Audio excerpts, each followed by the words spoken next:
Hey guys, I just wanted to catch you before this video starts to let you know that this is not the usual type of video I would upload. It's actually a clip from the Nerdiest podcast where we talked about Demon Slayer Season 2 on one of our recent episodes. So it was a really good conversation that we had, and I think you guys would enjoy it, which is why I clipped it out for you guys to see. So if you want to watch the full episode, the link will be in the description, but for now, enjoy this clip. I think the line that got me the most was he said, it was something along the lines of, he said, I felt like every insult that was ever created was designed for me. And I was just like, oh, that's one of those like lines that cuts you deep. You're like, oh my gosh, like that's poetry. Like, so when they went into that, I just kept like recollecting the final fight, and I was like, man, this sucks. Like, I feel bad now.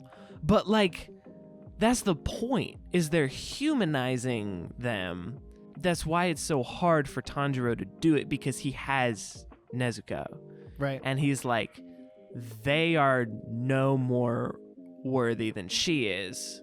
But if I don't do something, they're just going to kill me. Right. So it's like this super complicated character arc that I think is just phenomenal. It's phenomenal. And I was just like, it's a perfect setup. Like, it is storytelling 101, like a complete setup. I love it. Yeah, I really like Tanjiro's line when he like covers his mouth when they're yelling at each other as just the heads. And he's like, no one is going to forgive you for what you've done. Everyone you've killed is going to revile and curse you and hate you. All you have is each other. So don't lose that Don't too. end it like this. And something I want to get your opinion on is something I think this season does really well that the series would have been very poor off with if they didn't ever make this parallel, was the parallel between those two siblings and Tanjiro and Nezuko. Dude. And like, this is worst case scenario over here. And I mean, literally, Tanjiro says it. This is what would have happened. Like, there is a future where we were both demons instead of just her. And like the difference there, even when you see it, like when her head gets chopped off and he pops out and he's like taking care of her and he's like, oh, are you okay? Like, let me check on you. All things that Tanjiro has done for Nezuko throughout the series, even like right before that, where he's trying to calm her down. Yeah. Like, I just want to say, this is crazy. It's like, let me set you the scene. It's like 1:45 a.m. and I'm watching this episode and I'm like so locked in at this point. And then he's like, has his blade on the dude's neck, which this is, sorry, like even just saying that, I'm like, this is a very adult show. But he's like, has his blade and he's pushing down on his neck, and then they just swap places for a split second, and I was like that's when it clicked in my brain, the parallel of the siblings, and I was like, holy crap, it's been in front of me all along and I never connected the dots. And then they switch places where like Tanjiro's the one getting sliced, but then it's like just kind of like in his head, and I was just like, oh my gosh, this is brilliant. It was brilliant. It was just phenomenal storytelling. It just made it so much easier to empathize, because I'm like, yeah, screw those characters, that sucks. And then you're like, aha, but you're rooting for these characters that are doing the same thing. And I was like, oh, do you feel like the backstory for Gyutaro and Daki changed how you felt about them? Yes, okay. I did. Because people give Demon Slayer a lot of flack for doing the sad backstories last. Yeah. And like, oh, well, no, why didn't you do this first? Because if they did it first, it would have been this sob story that, you know, would have tainted the fight, I think. Because from my perspective, what I think you do by sharing the story after is you have this huge fight, and it's like, screw these guys. These demons suck. Like, kill them all. Like, I want them gone. Like, I'm rooting for our heroes. But then I feel bad for hating them. Like, what you've done is put the audience in that same position that Tanjiro was in. And so that is just like an absolutely really well done way to empathize with your main character in the sense of like, I'm in the same position now. Like, I feel bad for hating them because they really were just a product of their situation, which sucks. He still had to kill them, but it sucks because now I feel like a jerk for hating them. But Right. yeah, I think that I thought about that. I was like, this is kind of a sob story back, like kind of like the sad backstory. But I was also like, you know, what were you supposed to do? Just be like, they're bad because they're bad? Exactly. Like, that's not how this show works. I also think So putting the backstory last gets you to solidify that these are bad people. And they are like reprehensible demons who are doing things that are evil, and you acknowledge the evilness that's there. And then once they're dead and you're like, yes, we got them, then you say, Right. okay, here's how they ended up in that situation. Of like, it was just a chain of bad events, and that's all it was. Because some demons aren't even evil. Like the bongo drum guy from season 1, he wasn't even really evil. He was just like, I want people to listen to my music, and now I'm in like this weird frustrated state. And Muzan was like, hey, you want some blood? I can turn you into a demon and you can perfect your music. And like hitting on that vulnerability, which is even what was Upper Rank 2, who came in and was like, hey, I see your sister's about to die. You wanna become a demon? And then like taking advantage of that vulnerability. And capitalizing on all of the anger and the frustration and the hatred. And like, that's how you end up with Upper Rank 6, is you let all of that fester.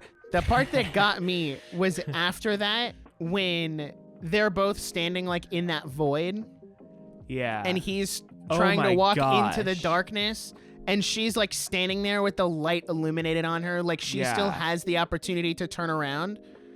And he almost starts like yelling at her to get her to stay. He's like, go away. Because he's like, this is not on you. This was my fault. And I do think it was really interesting that she was the younger version of herself and not the demon version. Which, much like our Star Wars debate about Ghost Darth Vader, would go back to like, well, did she die when she was like, is that her? Well, that's I don't know. That brings up the thing is like, he was his demon self because he did it to himself. But she, I don't think that she was ever like aware. It's kind of complicated. I don't think she was ever actually aware that she was a demon, because I think that she reverted back to that younger self.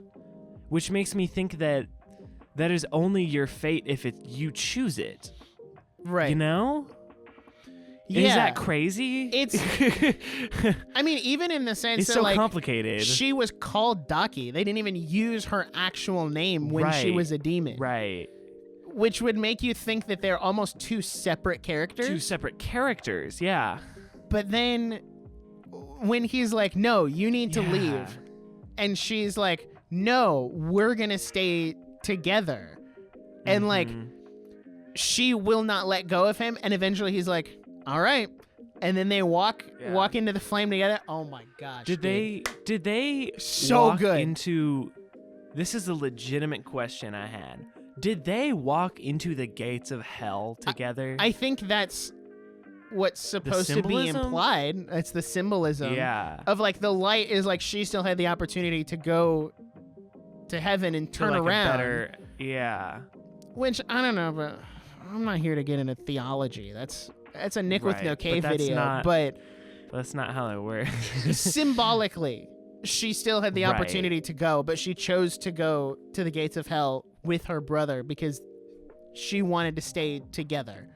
Because I don't even think the intention was to be a heaven and hell conversation. I think it was very metaphorical. Yeah, 100%. I think it was very much like she had the opportunity to change her ways and be good again. She could have been good, but he was like, I have to face the consequences. My consequences. Like, these are my consequences and I have to face them. And so he had to go over there. And she was like, I'm not going to abandon you. Right. Like, I can't. And that got me really hard. And too. this is where it That ties was like into the Tanjiro and Nezuko parallel again. right. Because all of the, like, Gyutaro has a lot of so negative good. self-talk. And he says, like, oh, well, if Right. you'd been born in a better family, you could have done this. You could have gotten married. You could have had your own family. Like, if you hadn't Right. done what I taught you, like, if someone else raised you, you could have done better. Because the whole reason she stabbed the guy was because that's what he taught her to do. That's what he taught her. And yeah. she just mirrored So what he her was older brother responsible. was doing. And he's like, well, if you had just done this and just done that. And Tanjiro does a lot of that too. Of like, oh, if I was just this, if I was just that, you could have been saved. If I was just home when it happened, like Right. all right. of that. But in that, Nezuko is still like, no, this is what happened. We have to keep moving forward through right. that. And I mean, what Yeah. really would have changed? And her whole, I don't remember what episode it was in, when she was talking to him in like the dreamscape space. Yeah. Of, like- which was awesome, by the way. I was not mad about that at all. Why do you keep, and what's so nice is it was the exact same dream space that they used in the movie when he went into the dream space. It was like the snowy home, Right. like it's always been that. And I like when she talks about, why are you always apologizing? Like, Yeah. you say, sorry, I can't afford this. Sorry, I can't do that. Does that make us any less?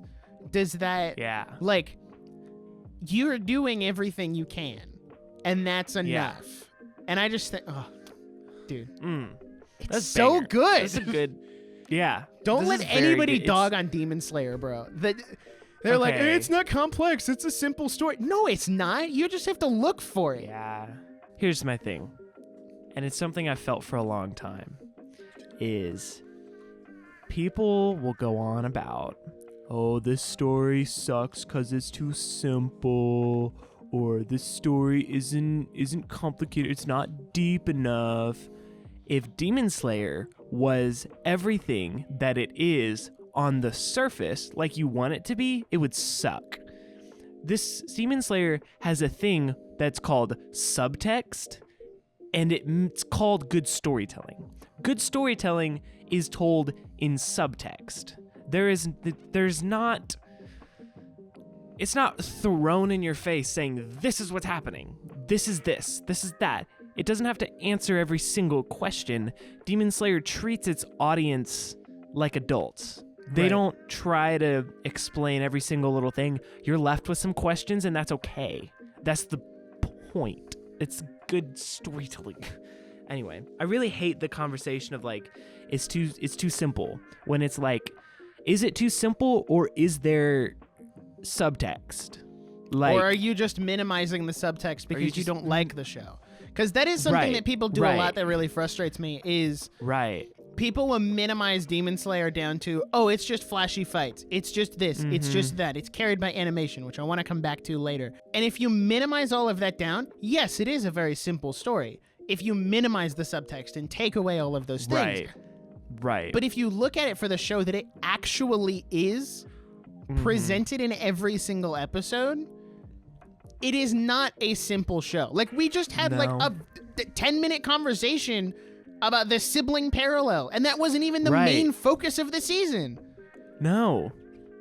Like, there's a lot there. You just have to. I don't want to say the competence. That sounds rude. But you have to have does the kind- media literacy. You have to sometimes have the it does. literacy. The Yeah. media literacy to like watch it like that and not just, pretend that it's flashy fights.